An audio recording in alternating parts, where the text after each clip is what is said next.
Hello everybody and welcome to the Mellow Yellow 500 here at Coca Cola Super Speedway.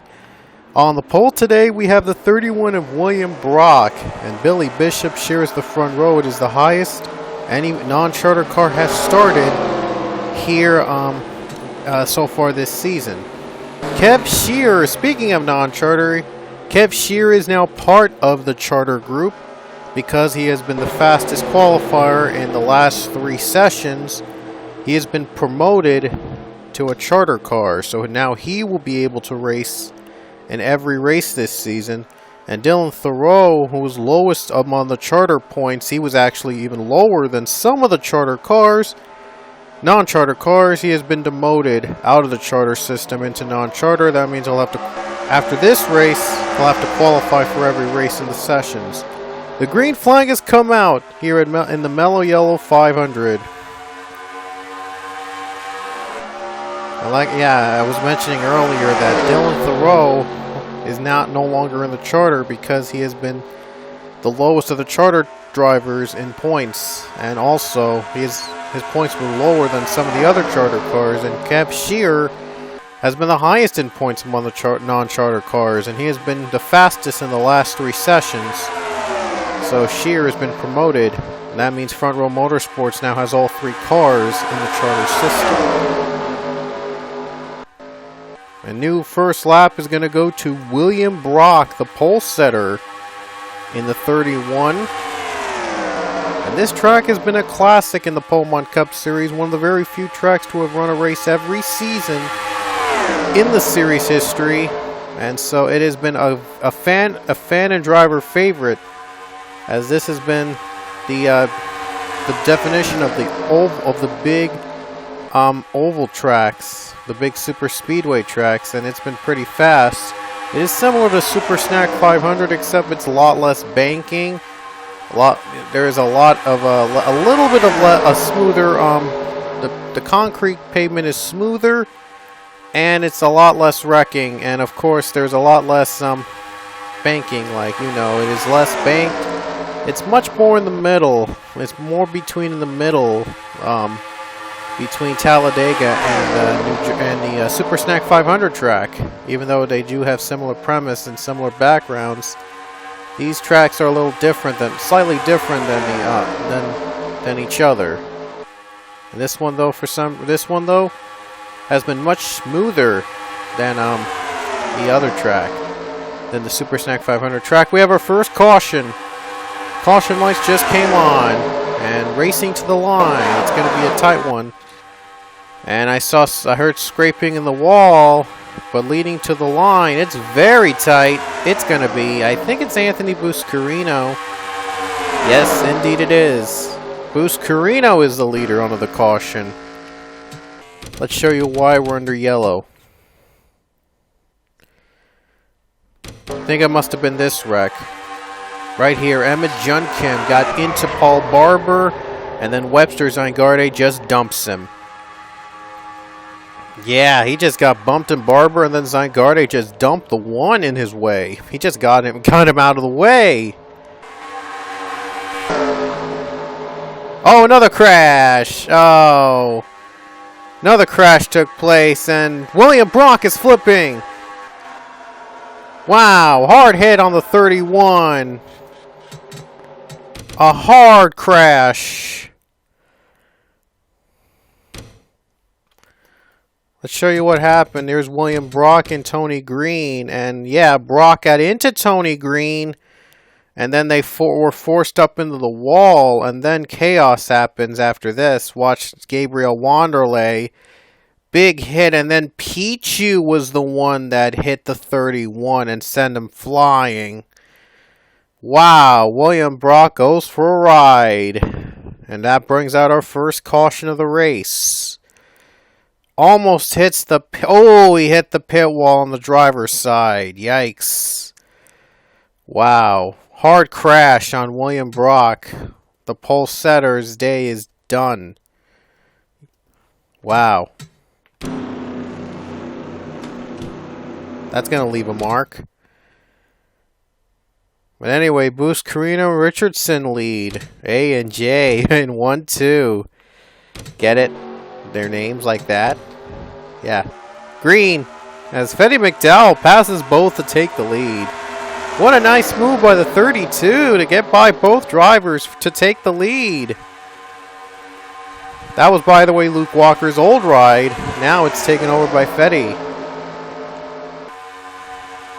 And now you see Elijah Gordon on the bottom. Stewart-Haas teammates helping each other out. Daniel Beauchard trying to help his teammate out. And by the way, Fetty McDowell is on his own in his one-car team. I think it's Go Faz Racing the team represents. Now Elijah Gordon takes the lead. He may have lost his drafting buddy, but he has taken the race lead. Leia Walker, well, is representing TA2 Racing, but they get their machine and car from Joe Gibbs Racing for Leia only. Luke Walker runs for TA2 Racing itself. Their only car, their only true car they made is Luke Walker in the 29. And Pichu runs on behalf of Penske Racing. And Boost Corral, no, Kev Shear spun! Kev Shear has spun and the caution will come out. Oh man, his first race as a full-time driver. It just gets off to a rocky start. And I think the 48 Rocco Twyman spun him out. Oh, he had got hit in the driver's side. Oh, that is an ugly crash. Not as bad as William Brock, but... Not as bad as William Brock, though, but man, another hard hit onto the pit wall. Yeah, right there, you see the 48 Rocco Twyman just dumped the 35. Wow. Don't know what was up with them, but Shear's out of the race. That's a shame. It was his first race as a full-time driver, and that's unfortunate. And guess who's the leader on pit stops? Dylan Thoreau is the leader. He just... Oh no, he's pitting. I thought for a second we were going to have Thoreau as the race leader, because it would have been surprising. Oh, I thought we were green. So, my apologies.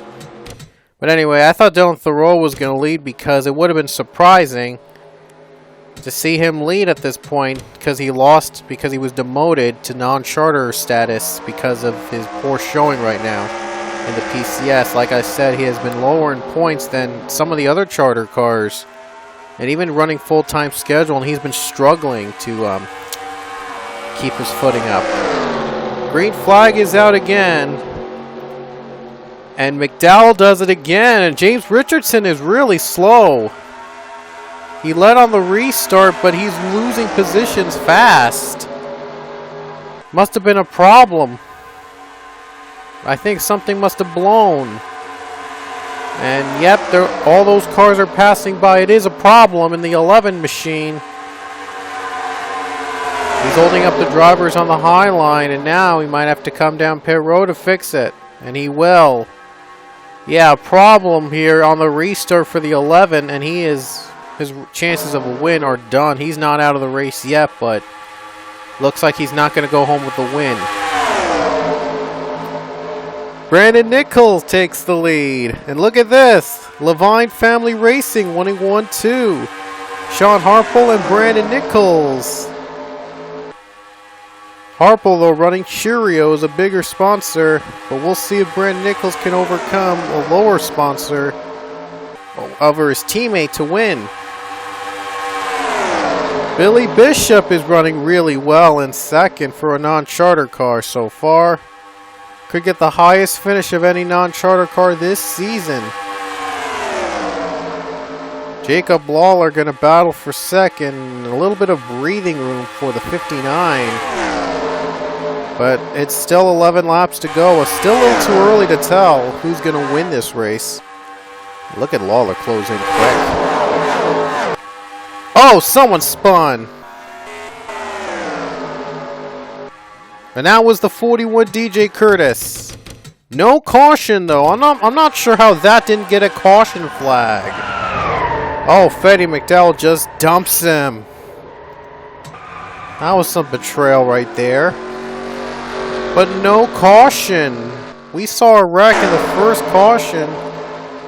Similar we saw that happen on the first caution. That brought out the yellow, but not that wreck. I don't know why. Pretty inconsistent in this track. Huh. But anyway, Jacob Lawler is your new leader.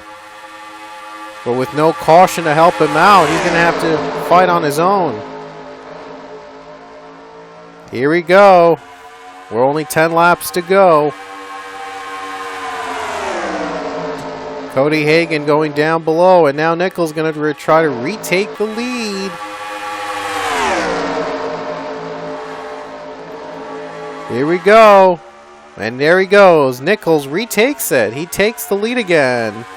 Cody Hagan and Anthony Buscarino, 5 and 6, running 2 and 3. 9 laps to go here at Coca Cola.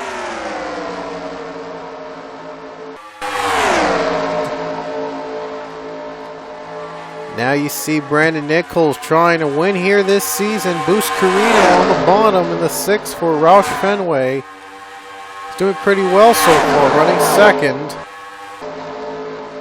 And Leia Walker getting help a little bit as she's trying to win here for the first time this season. Not counting the unlimited race we had earlier that kicked off our season unofficially. 8 laps to go at Coca Cola. Brandon Nichols still been the dominant car today, and he's still hanging on to the race lead. We'll see how long he can hold it, though. Nice job at the 18, getting second, and Elijah Gordon is going to compete. Jonathan Fitzwater back in the mix. Elijah Gordon looking for his first win of his career. Gordon is running second right now. Oh, well, third, actually. Was trying to get second, but Fitzwater was just better on the high line. Now here come the turns. Might be a chance for Gordon to get second place. He does. Barely. Looked like Cody Hagan was trying to go on the bottom. 7 laps. Now we have 7 laps to go. Gordon second. Buscarino. Whoa, little contact there. Little contact in the back. And Buscarino going to try to get second. This is helping out the 59. Pull away from the pack. And Kyle Collins in the 93 has done pretty impressive. He's running in 4th now. And now we see pit stops. This is going to factor in. Buscarino and Gordon going to pit. Other drivers will pit with just 6 to go. We'll see who will take the best pit stop. Nichols pulls away, but is he going to stay out a little longer? Bishop and Hagan going to battle out for second place.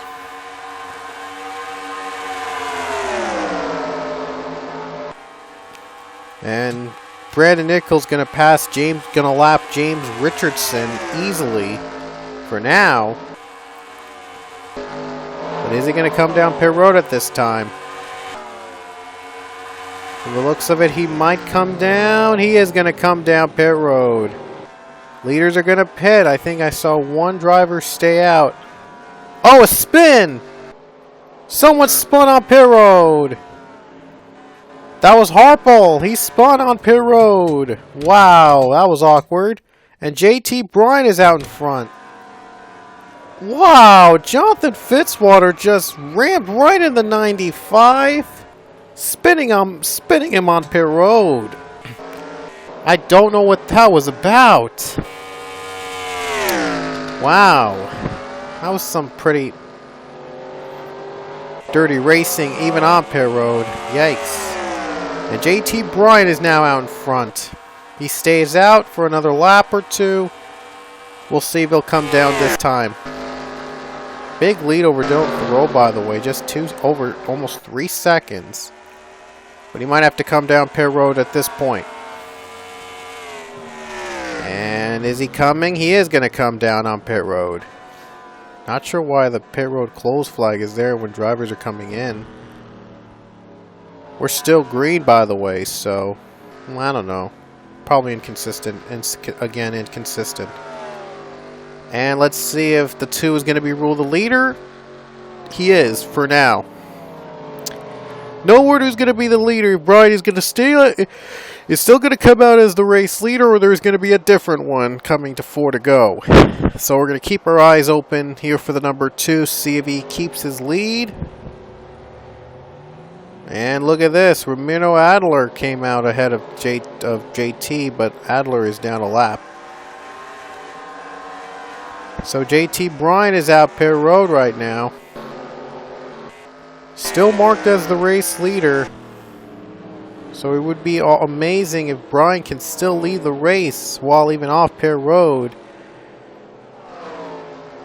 And there goes James Richardson. He's going to get his lap back easily. Here comes Brandon Nichols, who was 4th, and he's going to beat out JT Bryan to the line. Those top 3 pitted, by the way, so Brandon Nichols should have the lead back. So the pit stops have cycled up. Everybody is going to make it. At least. 3 laps to go here at Coca Cola. Brandon Nichols, he's led the most laps today. He just does not want to let this day go to waste. Is he marked the leader? Yep, he is. Kind of thought for a second he was not. So Boost Carino's the only competitor close enough to the 59. Now they're going to approach James Richardson again. It looks like that Boost Carino, though, has closed the gap on the 59. So this is going to be a good finish.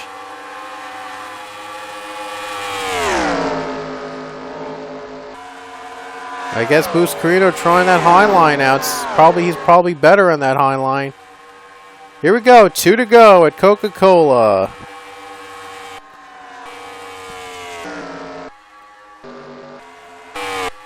James Richardson, I think he's not in view. Nope. So doesn't have to worry about the lap traffic now, but does have to worry about the 6 if the 6 gets a good run off the 59 in the final 2 laps. Brandon Nichols looked to make a comeback here for the Thrivet fight for the Levine family racing team. It's been a long time since they've been to victory lane of the PCS. Here we go. The white flag is going to come out with 1 lap to go. Boost Carino looks to close in for the final lap.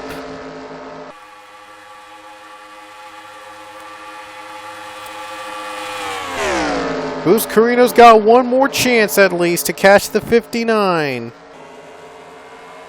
Here we go down the backstretch. He has to get lucky here.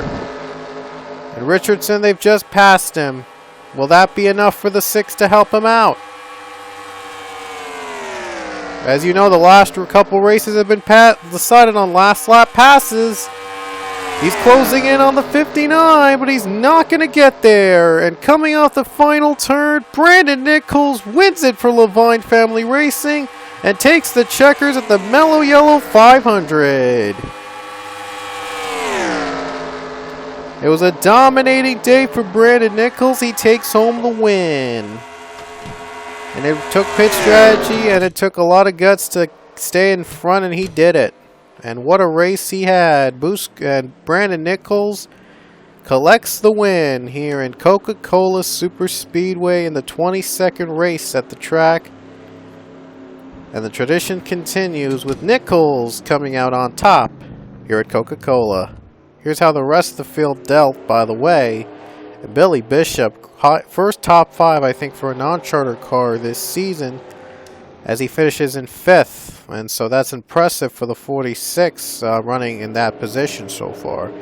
Here are the rest of the results on the bottom of the screen. A couple drivers retired, a couple lapped, but same old, same old. It was pretty good. It was a pretty good race, and it was a great ending, though. Brandon Nichols wins, and our next race will take us to Chicagoland. We'll see you there.